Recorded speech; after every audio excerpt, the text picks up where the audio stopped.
मेरा नाम शीतल है और मैं एक अच्छे परिवार से संबंध रखती हूँ। मेरे परिवार में एक भाई और मम्मी पापा हैं। भाई मुझसे छोटा था और मेरे मम्मी पापा दोनों ही प्राइवेट जॉब करते थे और उन्होंने हमेशा ही हम दोनों भाई बहनों की पढ़ाई पर पूरा ध्यान दिया था और हम दोनों भी पढ़ लिख कर अच्छी खासी जॉब करने लगे थे। हमारे जॉब करने की वजह से मम्मी ने अपनी जॉब छोड़ दी और वे घर संभालने लगी। बहुत अच्छी जिंदगी बीत रही थी और कुछ दिन बाद मेरा रिश्ता आ गया। लड़का एक अच्छी कंपनी में काम करता था। वो बहुत ही अच्छे लोग थे। सिद्धार्थ का इस दुनिया में उसकी मम्मी के अलावा और कोई नहीं था। मेरे मम्मी पापा को ये रिश्ता बहुत ज़्यादा पसंद आया और मेरी सास को मैं भी बहुत अच्छी लगी। बहुत ही जल्द मेरे मम्मी पापा ने मेरी मंगनी सिद्धार्थ से कर दी और उसके कुछ दिनों बाद ही हमारी शादी हो गई। अपनी सास के घर आकर शुरू शुरू में तो बिल्कुल भी दिल नहीं लगा क्योंकि मेरे पति ऑफिस चले जाते थे और मुझे अपनी सास से बात करते हुए बहुत झिझक महसूस होती थी। और फिर मेरी सास मुझे अकेले ऐसे देखकर खुद ही मेरे पास आ जाती और मुझसे बातें करने लगती।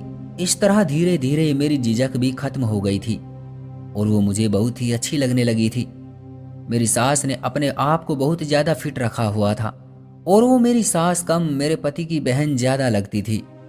एक दिन मैंने उनसे जब पूछा तो बोलने लगी, मेरी शादी 18 साल की उम्र में ही हो गई थी और ईश्वर के आशीर्वाद से सिद्धार्थ भी शादी के 1 साल बाद ही पैदा हो गया था और उसके 5 साल बाद सिद्धार्थ के पिता हमें छोड़कर चले गए। उनके जाने के बाद मैंने अपने बेटे का पालन पोषण अकेले ही किया है। अपनी सास की बात सुनकर मुझे उनसे बहुत सहानुभूति हुई और हम दोनों घर में सहेलियों की तरह रहने लगे। वो मेरा बहुत ख्याल रखती और घर का सारा काम भी हम दोनों मिल बांट कर करते थे। कुछ दिनों बाद मेरे पति को कंपनी के काम से दूसरे देश जाना पड़ा। मेरी सास ने बहुत कोशिश की कि मुझे भी उनके साथ भेज सके, पर ऐसा नहीं हो पाया। मैं अपनी जिंदगी और अपनी सास से बहुत खुश थी और सब कुछ बहुत ही अच्छा चल रहा था। मेरे मायके से अक्सर मेरे पापा मुझसे मिलने आते रहते थे क्योंकि वो मुझसे बहुत प्यार करते थे। 10-15 दिन में अपने घर भी चले जाते थे और महीने में 1-2 बार पापा भी मुझसे मिलने आ ही जाते थे।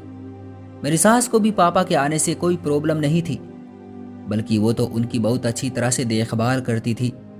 और मेरे पति के सामने भी पापा घर आ जाते और उनसे घंटों घंटों बातें करते रहते थे। मगर अब तो पापा मुझसे मिलने रोज ही आने लगे थे और मुझसे थोड़ी बहुत बात करके चले जाते थे। कुछ दिनों के बाद धीरे धीरे पापा का घर आना कम होता गया और मैंने जब उनसे पूछा तो बोलने लगी, रोज रोज बेटी के घर आना अब अच्छा नहीं लगता। खैर, एक दिन मैं दोपहर का खाना खाकर अपने कमरे में चली गई और लेट गई। लेटते ही मुझे बहुत तेज नींद आई और जब शाम में मेरी आंख खुली तो घर पर मेरी सास नहीं थी। मैं शाम का खाना बनाने किचन में चली आई। कुछ देर बाद मेरी सास भी घर आ गई। देखने में ऐसा लग रहा था जैसे काफी तैयार होकर घर से निकली हो। मैंने पूछा तो कहने लगी, मेरी दोस्त के बेटे की मंगनी थी, बस वहीं गई थी। मैंने कहा ठीक है और दिल ही दिल में सोचा कि मुझे भी साथ ले जाती। कुछ दिनों के बाद वो फिर से तैयार होकर बाहर जाने के लिए निकली।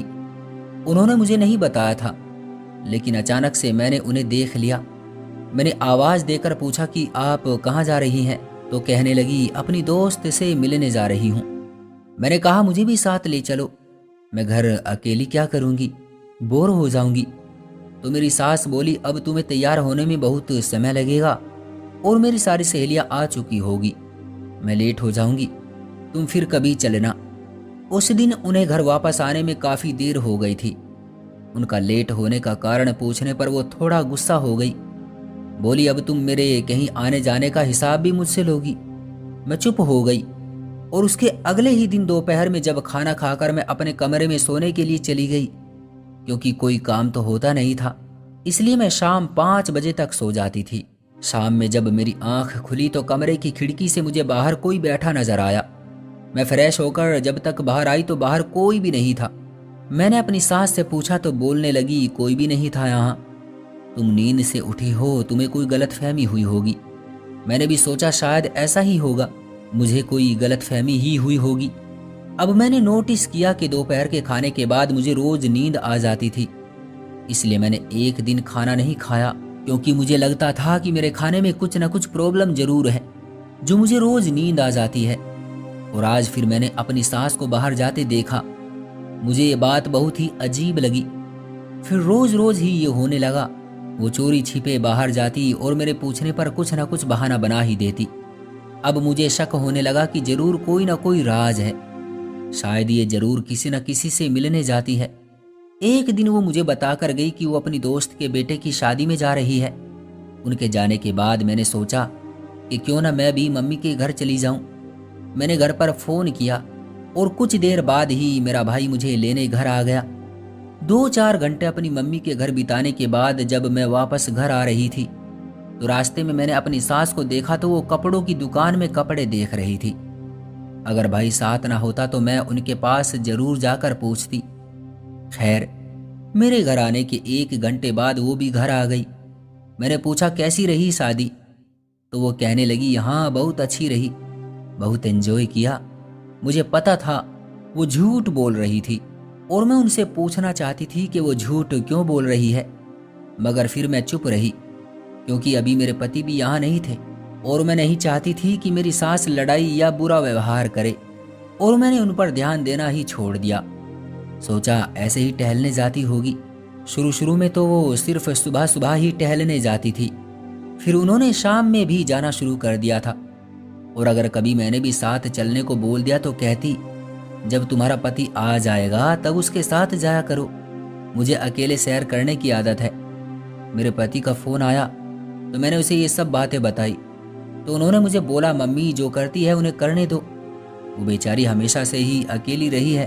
अगर अब अपनी दोस्तों से मिलने जाती है तो जाने दिया करो, मगर दोस्तों से यूं रोज रोज कौन मिलता है।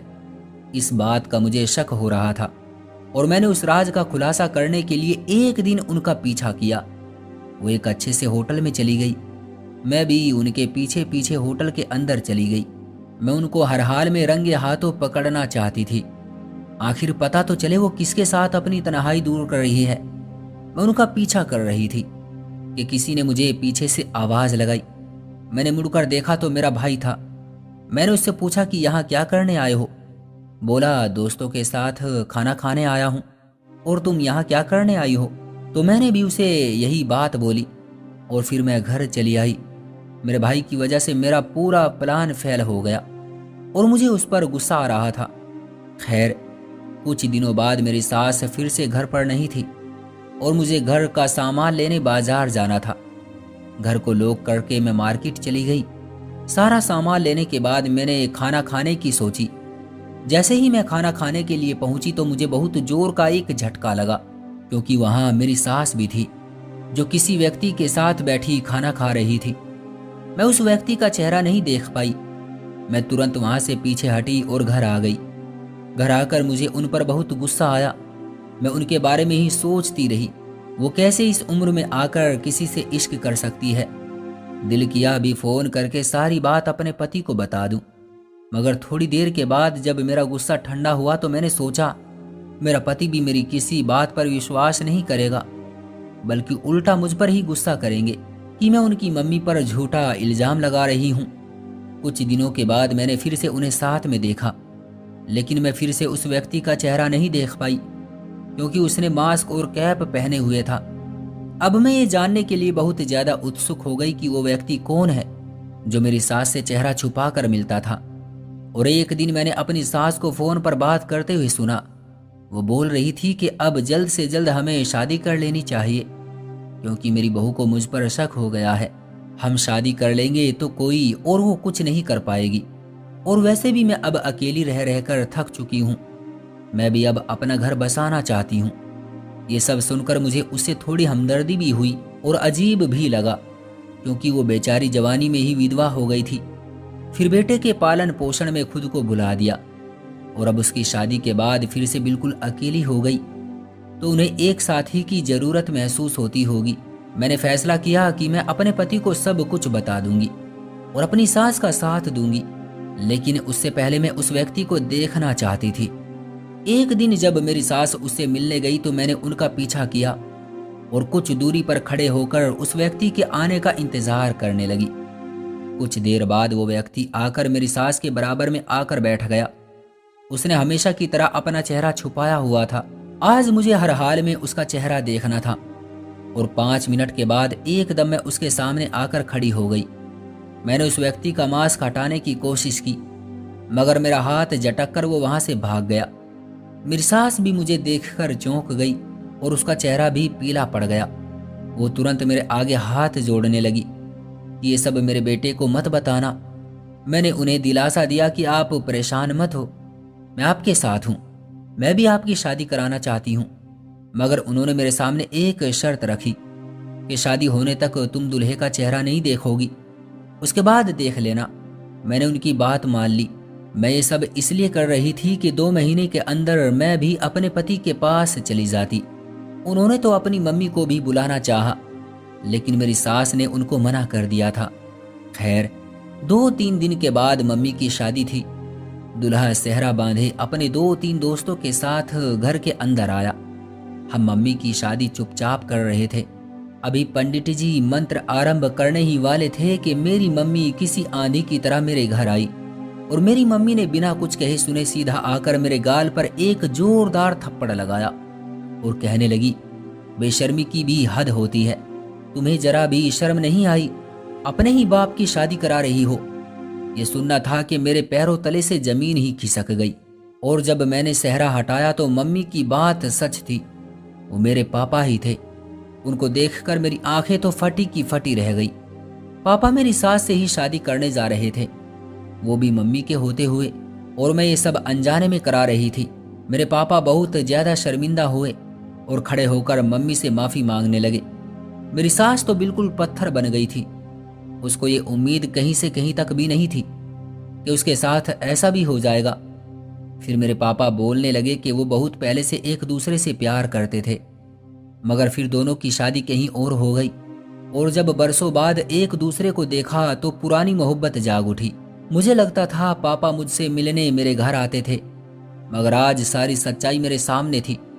मम्मी को बहुत दिनों से मेरे पापा पर शक था और आज पापा के ही एक दोस्त ने उन्हें ये सब बताया था, जिस वजह से मम्मी यहाँ पहुँच गई थी। मुझे अपनी सास और पापा पर बहुत गुस्सा आया, क्योंकि अगर मेरी सास ने पापा को बहकाया भी था तो उन्हें कम से कम अपनी बेटी का तो ख्याल रखना चाहिए था। इस तरह करने से मेरी बेटी का घर भी बर्बाद हो सकता है। उसके बाद मेरी मम्मी पापा को घर ले गई। पापा ने मुझसे माफ़ी भी मांगी, लेकिन मैं सबसे गुस्सा होकर अपने पति के पास चली गई और शर्मिंदगी के मारे उन्हें कुछ न बताया। और कुछ दिनों बाद ही पता चला कि मेरी सास ने हमारी गली के ही रमेश अंकल से शादी कर ली। मैंने भगवान का धन्यवाद किया कि मुसीबत टल गई और अब मैं भी माँ बनने वाली थी। और जब ये बात मेरे पति को पता चली तो वो बहुत खुश हुए, मगर साथ साथ उनको अपनी मम्मी की भी खबर मिली। उसके बाद उन्होंने अपनी मम्मी से सारे रिश्ते खत्म कर दिए और उनसे कभी बात ना की। खैर, इन सब बातों से हमारे रिश्ते में किसी तरह की कोई दरार ना आई और हम खुशी खुशी अपनी जिंदगी जीने लगे। तो दोस्तों, ये थी हमारी आज की कहानी। उम्मीद करते हैं कि आपको पसंद आई होगी। आपका क्या कहना है इस कहानी के बारे में? कमेंट करके हमें जरूर बताएं। वीडियो को लाइक करके चैनल को सब्सक्राइब कर लीजिए और साथ में घंटी को दबाकर ऑल पर सेट कर लीजिए, ताकि आने वाली वीडियो आपको तुरंत मिले। मुझे दीजिए अगली वीडियो तक इजाज़त। तब तक के लिए धन्यवाद।